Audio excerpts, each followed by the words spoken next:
as promised, we are back. Well, two of us are back for part 2 of our sequel for our discussion surrounding the Batman. And we may just talk about a potential sequel, an all but confirmed sequel to this movie, because this baby soared at the opening weekend box office, bringing in $258 million worldwide.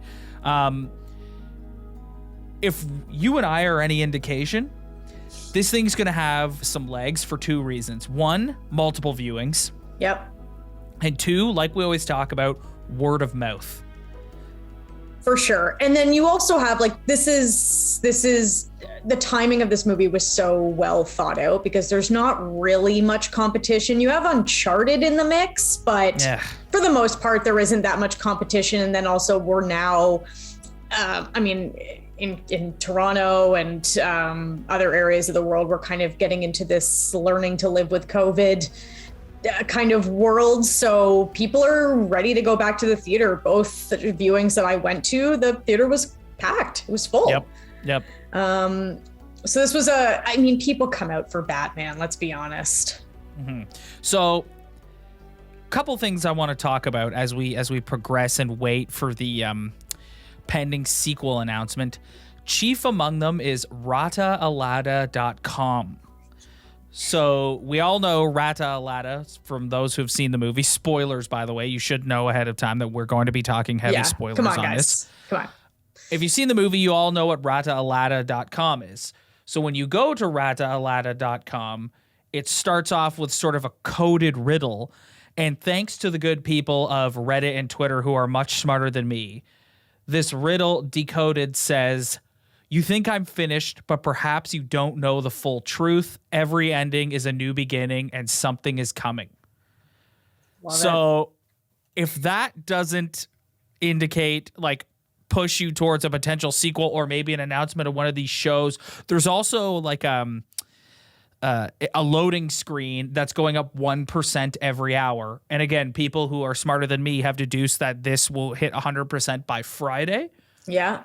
So we're going to get an announcement of some kind.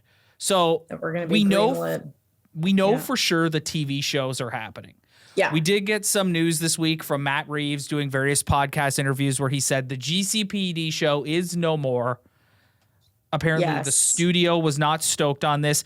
And you know what? When you heard him talk about it, it kind of made sense to me, like some sort of random GCPD officer. Yeah. I struggle a little bit with just, I know you share this opinion, Rob, so I won't be alone here. Like a Batman story without Batman is already a stretch, but then add in like a Batman story with very little focus on any of the characters, peripheral characters that we know and love. When he was explaining it, did I think it was an interesting show? Sure. Was I like, oh my God, I can't believe we're not getting this? Like, no. So yeah, that doesn't, and I think, Matt Reeves, I mean, obviously there's a bit of the interview that you're referring to, there is some kind of implicit suggestion that Warner Brothers kind of looked at him and said, not sure we're going to make our money on that one, so pass. But I also think Matt Reeves' creative vision has evolved a little bit. And then I just want to go back to you talking about the Riddler's message there, because it harkens back to something we just said in our review episode. Go back and watch that one, folks. Yeah, link is in the description. I love that, like, the Riddler didn't die at the end of this movie, or that, or he wasn't so defeated that it felt like this permanent ending, I guess, to seeing him. That's what Matt Reeves has done so beautifully, is because in the world of the animated series, the comics, the video games, whatever it be, like, these characters come back and back again, and this is the like endless cycle of being Batman. So I'm stoked, and I wonder if we're heading towards an Arkham Asylum type story in the future. That is what the GCPD show has apparently evolved into, where it's sort of like a haunted house Arkham Asylum type show. So to me, this is interesting because, like, are you going to get Paul Dano in this? Are you going to get Barry Keoghan in this? Like, what does this look like? It seems to me that they sort of implicated that, you know, the Joker is pulling the strings from inside Arkham Asylum. There's also a deleted scene going around that's been discussed. That was left out of the movie that he did confirm will be released on the. So I'm gonna go and buy the Blu-ray just for that. TBA. Well, Rob, when was the last time you bought a Blu-ray? Oh, it's been a minute. Honestly, it's been a minute. But I don't even have the means to play a Blu-ray. But sure you do. You can play it in any gaming system now these days. All right. Yeah. Well, that tells you how long it's been. I do own a hard copy of every single Batman movie ever made, except Batman v Superman. That's the only one I don't own, and I will not be purchasing it anytime soon. So, like, back to this Arkham show, how are they going to execute on this? Like, because these shows sound great, but it's like, if it's just going to be an Arkham show that has Victor Zsasz being played by some actor we've never heard of, is that going to get people stoked? Or is this going to be like, no, we're doing like a 4, 5, 6 episode show that has Barry Keoghan and Paul Dano and maybe cast some other rogues in this and sort of bring them, like, if that's what it is, sign me up, let's go. But if it's just going to be like a more expensive version of Gotham on the CW, I'm skeptical. Of the 2 shows that are announced, I'm more skeptical about the Arkham one, and that's why. Yeah, I mean, okay, so let me just get 2 things out of the way before I say what I'm going to say. The first thing is I have a lot of faith in Matt Reeves. Yeah. And the second is I think Colin Farrell is incredible. So I'm going to say that I'm actually skeptical of all these shows.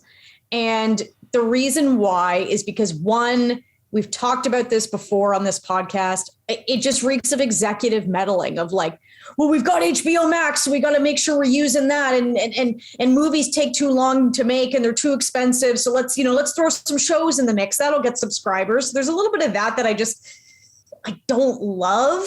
And then the other part of it is, as much as they weren't bad, I didn't love any of the Marvel TV shows, which they're the first to really break into that ground of like, we have a cinematic universe that we are branching off into these, 6, 7, 8 episode little mini series, some getting second season, some not.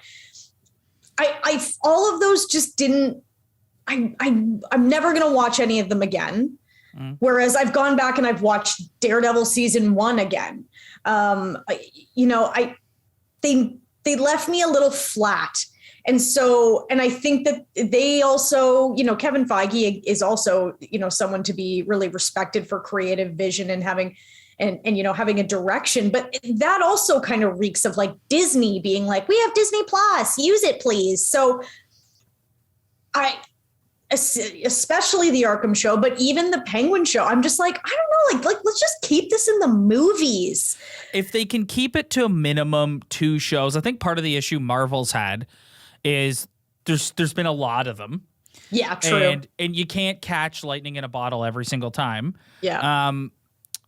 If they can keep it to 2 and keep it like short, like I'm talking like 5, 6 episodes tops. Yeah. I think you can make that work.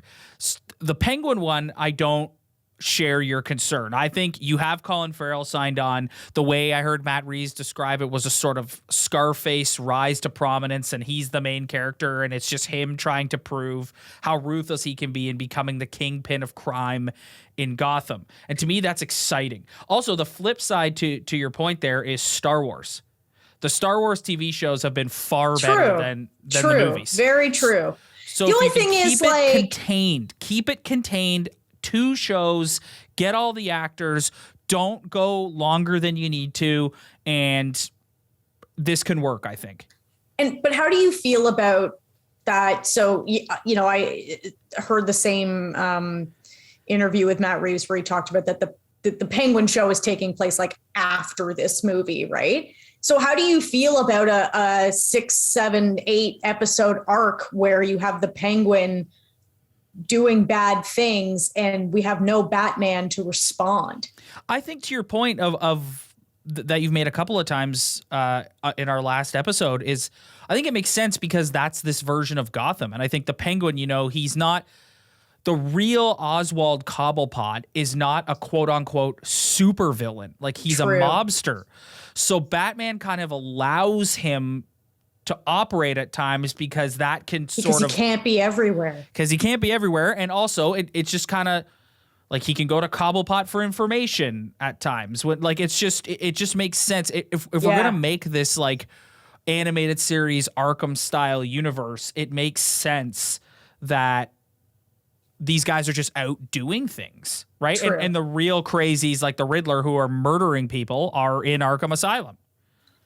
All right, you're making me feel better. I'm still skeptical, but you're making me feel better. I think keep it contained, get the actors, don't. Part of the issue with Marvel is every time we turn around, it's like, oh, that's going to be a show, and that's going to be a show, and that's going to be a show. If they start doing that and like all these other characters are getting their own show. Like I've heard a lot of people clamoring for a Catwoman show with Zoe Kravitz. If you announce that, because she said at the end of the movie that she was headed to Bloodhaven, which is a minor Nightwing tease. Mm-hmm. If it's Catwoman in Bloodhaven, sure. Like make a little that actually makes a lot of sense because then you're taking her out because it runs into the Avengers problem, right? Of like, well, where are all the Avengers? The sky's falling. Where are all the Avengers? I think a lot of people will ask stories that are taking place in Gotham. If there's real high stakes, it's where's Batman? But to your point that you made at the start of this, I have the utmost faith in Matt Reeves and his creative vision. Just listening to him talk about this movie is just fascinating. It's like, hilarious how you normally watch interviews with filmmakers, celebrities or whatever, and you could tell it's like they're like, oh, we're on the press junket. That's my favorite color. What's your favorite color? Like you could tell they're just going through the motions. Whereas Matt Reeves, like you find the interviewers are like, okay, well, that's all the time that we have because Matt Reeves is just so excited to talk about this movie, which makes an incredible experience for nerds like you and I. We can take in all this information and then, it gives us content to analyze for hours. And when you talk about the scene with the Joker at the end of the movie, he said, he goes, I tested a cut of the movie that didn't have that in it, and it affects the stakes in the conversation that Batman and Catwoman have at the end of the movie. I love that. Yeah. I love that. That's just awesome. So I think it's in good hands going forward. I think we are definitely going to get a sequel. Mm-hmm. So I want to play a little fun game with you here where I want to talk about potential villains. So I'm going to put you on the spot here. This was initially supposed to be you, Brad, and I revealing our villain. It's just you and me. So I know you have one villain, but I'm also going to ask you for a second. Okay. But before we do that, one thing that I really hope happens in these potential sequels, and I'm talking strictly movies here because I don't think we have anything to worry about this with the shows, is I hope this stays really street level Batman. Yeah. Like that's what I want. I don't want a scenario where Bane is holding Gotham hostage from the rest of America and is threatening to trigger the bomb. Like I don't want that. I want like street level Batman. So I really hope as we go forward, and I've based my villain choices around that because that's what I want out of this universe that Matt Reeves is creating. So I'm going to go to you. Okay. You can go first with your first villain that you would like to see in upcoming Matt Reeves sequels, which also, one more thing, sorry. Everyone's like, the trilogy. Why does it have to be a trilogy? Yeah, I don't know that it has to be a trilogy, and especially since we're adding television shows into the mix, the possibilities are pretty endless. Exactly. It's just a matter of how long they want to do it for. Exactly. I think it's just because, So I think when I think about where the movie ended, and so not only from the perspective of that Gotham is underwater and there's rehabilitation that needs to happen structurally, but also like metaphorically in the way that they trust their government officials or trust the systems of power that are in place. I just see this as the perfect way to bring Harvey Dent into this story, because, you know, you also at the end of this movie have Bruce Wayne realizing, I need to give people a sense of hope, both as Batman, but I think his persona as Bruce Wayne plays into that as well, and finding a little bit of balance. Like this, actually, considering, like, you know, we just went through this pandemic and all the things that went through it. This movie has a very interesting message about work-life balance. And I think that he, in the next movie, is going to have a better work-life balance, and we're going to see him more as Bruce Wayne and more as the Bruce Wayne that people want to see, a little bit more of the playboy philanthropist. And so I think, you know, we need a new DA. Harvey Dent takes that role. I think then you've got Bruce Wayne providing some financial assistance towards the rebuild of Gotham. Yeah. And while we've seen an amazing version of this character in Aaron Eckhart, like they do an incredible job. The look, the CGI, well, maybe is a little questionable, but the story arc in The Dark Knight is incredible. But what I miss in that story, what I would love to see in Matt Reeves, because Matt Reeves has proven that he knows how to take his time, is I want to see Harvey Dent be Harvey Dent for a movie. Oh, so you don't setting him up to be Two-Face a little, maybe right at the end, leading into another movie, or going into the next one. So I think, because I want the relationship between him and Bruce to be a little bit more fleshed out before he makes the heel turn. Yeah. And I also want to see him in such pursuit of good and in such pursuit of a noble cause that maybe he gets in bed with the wrong people to make things happen. Maybe he goes into the Iceberg Lounge to make a deal happen. So he repeats Thomas Wayne's mistake a little bit. And I think that, you know, and I think Bruce will see his father in Harvey Dent. And I think that there's so many interesting things you can do with that dynamic between the two of them. I just can't imagine a more perfect setup for Harvey Dent to come into this story. So I have to go with that. There's lots of other villains, and I'm sure you'll mention some as well, but this one just feels like a perfect introduction opportunity. I'm going to go with the Condiment King. Oh, okay. Yeah. That's all right. Cool. Yeah, I think the Condiment King is a super underrated Batman villain. And really ground level and realistic. Yeah. No, I think it would be a massive I am pleading with you, Matt Reeves. Do the Court of Owls for a multitude of reasons. First and foremost, it's something different. It's a villain it's a group of villains we haven't seen. Yeah. And that are relatively new. They've only in the last, it was like the early 2000s that they got introduced into the comics. So they're relatively new when compared to the rest of the Rogues Gallery. I think, you know, the story behind the Court of Owls is this group of influential people within Gotham who have been controlling basically everything about the city for decades. And I think that if you want to build off where we left off with the Riddler, with corruption and the mob, and you want to dig deeper and drill deeper, I think Court of Owls is the best way to go. And I think they're the featured villain in the upcoming Gotham Knights video game. I think that for anyone who doesn't know them, that'll sort of bring them into the light a little bit and go, hey, wait a minute, this is cool.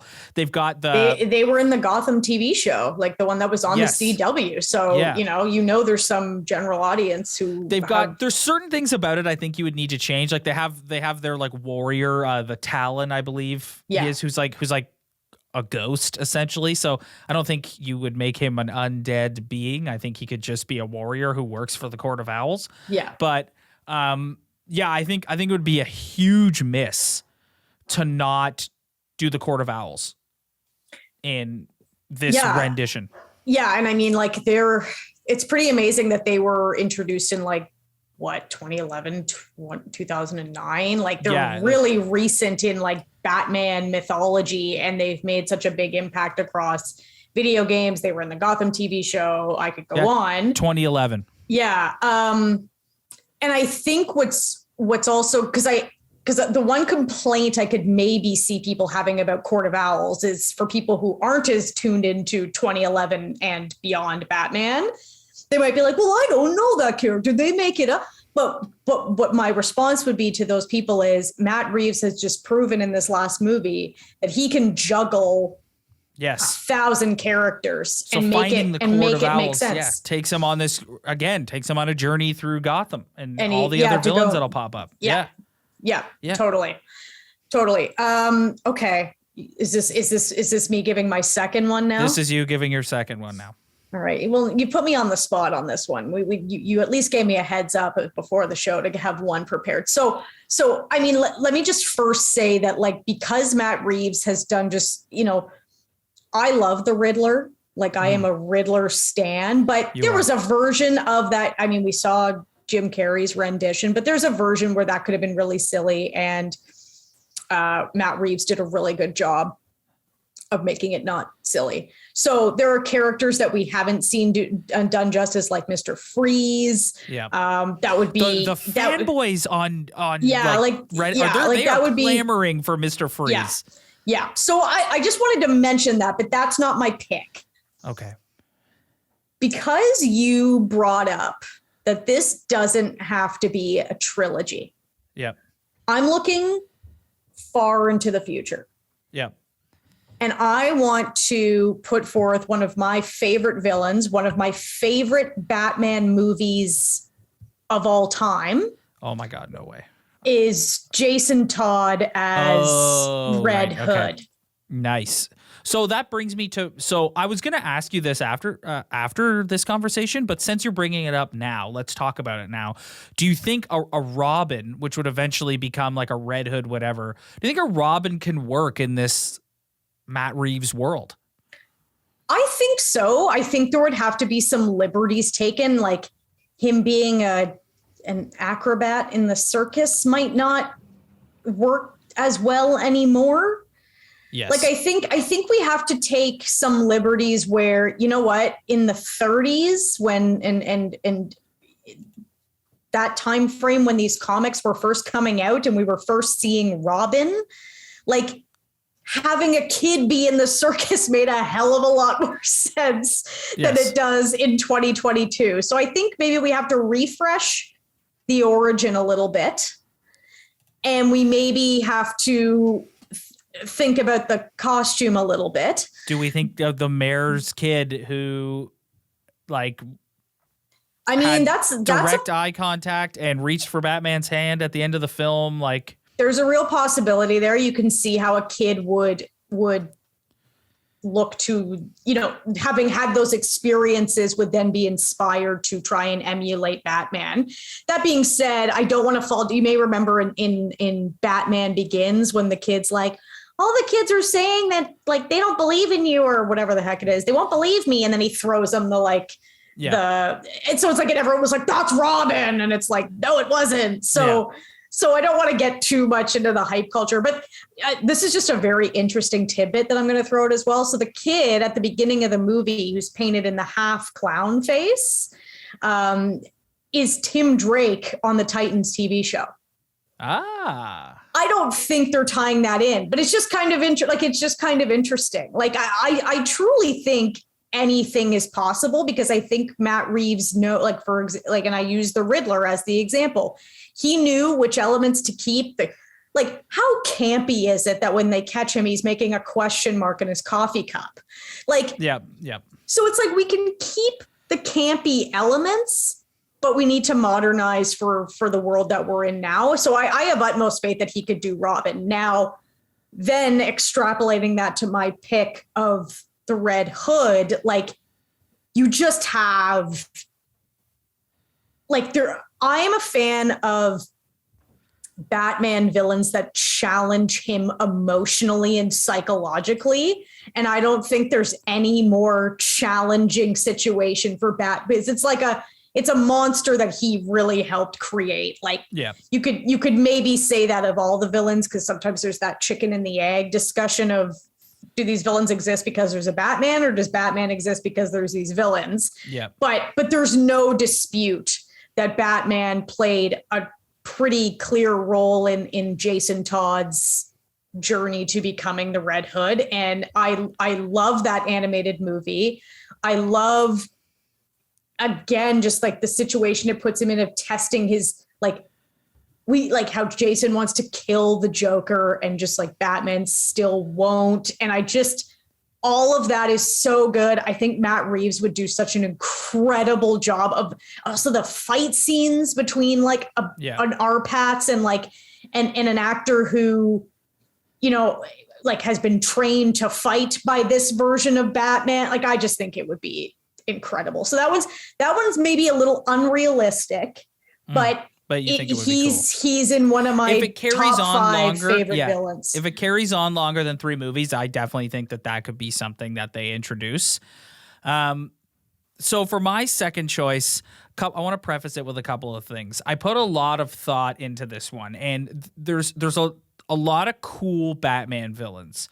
But again, I'm into, like, we're getting Joker regardless. Exactly. Yeah. So that's why we've skipped through and haven't picked him. But like, I'm interested in seeing villains we haven't really seen before. So I think, like, what's a villain we haven't seen before? The Mad Hatter. Oh, I don't know. Like, I don't know if that'll work in this world. It's a bit too hokey. Hush. That's a bit too similar to what we just saw with the Riddler. I agree. Like, going around and killing people, right? So it's kind of like, what haven't we seen before? So I think I know where you're going. Maybe I want to apologize to all the Zack Snyder fans. I knew this. I knew you were going. The Ben Affleck fans, the Joe Manganiello fans. I'm not doing this to rub it in your face. I'm simply doing it because I think, we had Riddler challenging him psychologically. I think Joker will be one too that really messes with him psychologically. So I would love a movie where, the Penguin or somebody is desperate to get Batman off his ass. So he hires Wade Wilson, aka Deathstroke, to come into Gotham and take out the Bat, which leads to like a physical altercation between the two. So while he's trying to track down and stop Oswald Cobblepot or whoever, he has this assassin that's been hired to come in and kill him. And like, anyone who's a Zack Snyder fan is listening to me say this right now, or Ben Affleck fan or whatever, listening to me right now saying, that's what we were gonna get. And it's like, yes, it is, but I'm talking about in the Matt Reeves world with the Robert Pattinson Batman. I just think, one of the coolest moments in all the Arkham video games is Arkham Origins, where he's interrogating the Penguin, ironically, and Deathstroke shows up and they have this awesome thing where they like circle each other before you play the fight against him. And I just think that's a cool villain. I know that everybody is like so down with Mr. Freeze. I get the appeal emotionally of wanting to do Mr. Freeze, but I'm sorry, like, I can't get past him turning people into blocks of ice. Like, I can't do it. Yeah. Like I said, I think Matt Reeves could find a way. Just having seen this movie, I think he could find a way, but like, can I give a shout out? Another villain that I think would work that we've seen before in the Reeves verse, Scarecrow. For sure. Yeah. For sure. Like that totally lends itself. I think you could do a little bit more, again, to our viewers, they're going to think I'm like the CW, like Gotham's biggest fan. I actually didn't really watch the show, but I know a fair bit about it. The Doctor Strange take in that show, yes. I could see a little bit more playing into this world as opposed to, I mean, Cillian Murphy actually it was funny today. I'm sitting here just binging as much Batman content as I can. And my partner just turned and looked at me and was like, I don't think you could do Scarecrow again because this was so perfectly done. So if they were to do it again, it would have to be a really different take and more like, how, the bald head, glasses, lab coat, like that look from the comics, like for sure. Well, to me, that's a natural. Dr. Crane and Dr. Hugo Strange. Oh, I'm thinking of Hugo Strange. No. Dr. Crane and Dr. Hugo Strange are two characters to me that make sense to introduce in the Arkham Asylum TV show. Yeah. Right? So true. I think those are totally like totally viable options. And I think the sky's the limit. And I think the movie is doing so well that and Matt Reeves, the excitement that Matt Reeves has is showing after being given the keys to this franchise, and the excitement that Robert Pattinson has for being this character is so infectious. It's fantastic. It's honestly fantastic. Yeah, and you saw I sent you a clip the other day of Robert Pattinson sneaking into a showing at, I don't know where it was, but then he gets on the mic and he goes, "Let's do a sequel." Yeah, and it's awesome. Like, yeah, that's awesome. I just hope it, obviously the pandemic played a huge role in this, but like they started writing this movie in 2017. I hope we don't have to wait that long for the next one. But listen, Matt Reeves has shown that. Like I always worry about directors, and I think maybe like Nolan sort of did this to me because Nolan was very like, okay, I did Batman Begins, now I'm going to do The Prestige. I did The Dark Knight, now I'm going to do Inception. And he was very much like, I need a break. Whereas like Matt Reeves did back-to-back Apes movies, which are like the post-production on those is insane. Yeah. So this is a guy who is quite willing to just stick with an IP and keep pumping out content, which is really, really exciting. And we mentioned this earlier, his excitement about this is palpable. Like you can tell that he has done his homework. And there was an interview with the cast and Robert Pattinson kind of almost accidentally said, because the Court of Owls are going to be in the sequel.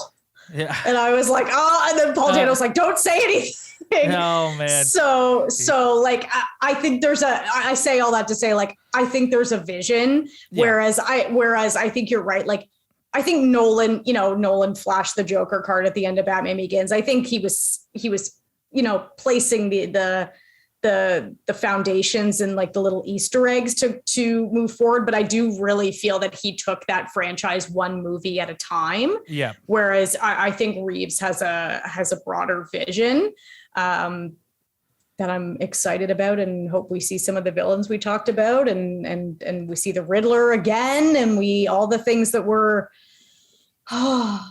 super exciting.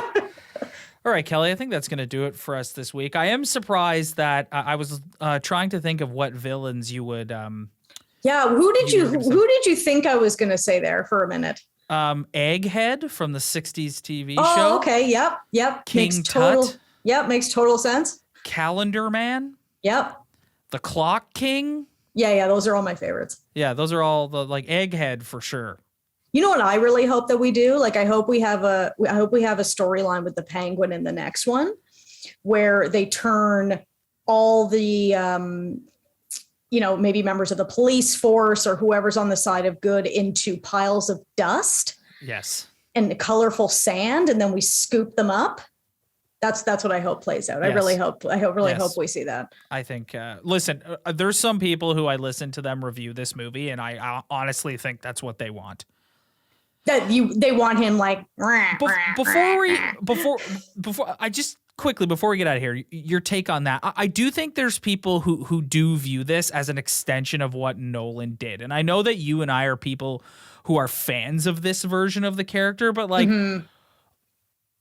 I can like I saw a video on TikTok the other day of this guy who was like visibly frustrated where he was like, this is going to get greenlit for more sequels and I'm never going to get to see a live action Bat family. And like, to me, I don't necessarily care to see that. Like, I do hope that they do a version of Robin. And I've always been a big Dick Grayson as Nightwing stan. Yeah. But like, like there's people who genuinely are like, we've seen this already. So I saw an interesting image today on Instagram where they compared the 3 Batmen and Catwomen that we've had.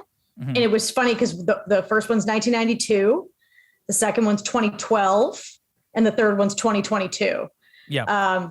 Just kind of interesting that they all end in 2s. But all of that's to say, like, there was a 20-year gap in between those two, and not between, the last Batman movie, it's like the Schumacher one and whatever. But just, there was a bigger gap of time between what Schumacher did and what Nolan did, and they were polar opposites. Like, you could not have 2 more distinctly different movies. Whereas while I and you and Brad feel very distinct differences between Nolan and Reeves' takes, they are certainly far more similar than Schumacher and Nolan. Yes. So I think that for people who aren't in the weeds on these things, like, it is a little harder for them to draw those distinctions. Also, given that, what you viewers like you and I are bringing to it are our experience with playing the video games and playing or and watching Red Hood and Mask of the Phantasm and all these things that your average moviegoer is not bringing into that experience. Yeah. They're comparing Batmobiles. They're comparing sort of the cosmetic things of Batman. So it's funny because after our review the other night, because I've got nothing better to do, I threw on Batman Begins again, and I love that movie, and I still love that movie. But it was the first time that I watched it, and I thought, this really feels like 2005. Yes. Right. And so I think my response to people who are getting like a little bent out of shape is, one, I think this is the most Batman movie we've ever got. So if you are, I can understand if it wasn't your cup of tea, but I don't understand anyone feeling like we didn't get a Batman movie the way that they wanted it, or the way that Batman is, I guess I'm trying to say. And then the other part of it would be like, if anything, to that person who's getting visibly upset about, I'm never going to see a Bat family, I think Nolan, I know we got like a glimmer of Robin at the end. Robin John Blake. Yeah, but Nolan is a way harder nut to crack in terms of being like, are you going to sign on for 6 movies? Yeah. Like, there was no way. Whereas I think with the shows and with Reeves being excited about this and our Pat saying, I'm going to play this character as long as they'll have me, I actually think, like, hold on to your hats, folks. I actually think you're going to get way more than you think you are. I have one rebuttal to people who are upset and want a more lighter take. You're going to get that in November. Like, yeah. Michael Keaton is coming back with the yellow oval from the Burtonverse. He's doing a Batgirl movie in which her outfit looks like she walked straight off the set of the 60s TV show. Mm-hmm. Brendan Fraser is playing Firefly, a flying arsonist. Like, you're going to get the live action closer to the camp 60s show with that than you are with this. And I think I can't say enough about the decision to have the 2 Batmen going at once. You could say, oh, well, that's a lot and like it's too much. And I'm like, no, it's not, because they're going to be 2 completely different versions and 2 completely different worlds. So if you're into like dark detective street level Batman, go watch the Reeves Pattinson stuff. If you're into like more camp, like looks like it's from the animated series or the 60s TV show or a cartoon, go and watch Keaton come back in The Flash and then watch the subsequent Batgirl movie. I think that you're also getting that. And I think this character, the biggest takeaway that I've gotten from reviews and social media posts about this character is more than any other character, more than Spider-Man, more than anyone, people have their own version of this character that they love so much. Yep. And that's what makes Batman so unique, is there's been so many different versions of him. So there are people, and I literally can't get my head around this, but I respect people's opinion and their right to like what they want to like. There are people who don't want a dark, violent Batman. They want, come on, old chum, let's get in the Batmobile and drive over to stop Egghead. Yeah, and they want like, haha, we fooled you again, Batman. Like that's like that is what they're, like, and I think that play you mentioned, like that plays into characters like Spider-Man, like these ones. But what I would say to that is, there's so much content that if you're not finding it here, it exists somewhere else. Like, agreed. Go read it. Like you said it, go read a comic book, go watch another iteration. You know, we're getting into the world of everything's a multiverse. So don't worry. Like you'll see it somewhere else. It's fine. But I also kind of struggle with that people aren't sort of seeing that this is the most. I can get with that. Maybe they want a few more like jokes or things like that, because I think people are so molded by the Marvel formula, which I love too, by the way. I'm not saying that negatively, but at the same time, I'm like, guys, when has Gotham been done better than this? Like, please tell me. Like, agreed. Please tell me that you didn't watch this movie and at the very least go like, oh my God, this is Gotham City. Holy, that's the piece I don't totally get. But you know what? People aren't going to like everything. I love it. I think the majority of people love it. I think there's a lot of opportunity to dive into, because I think what was limiting about the Nolan series was there wasn't enough camp.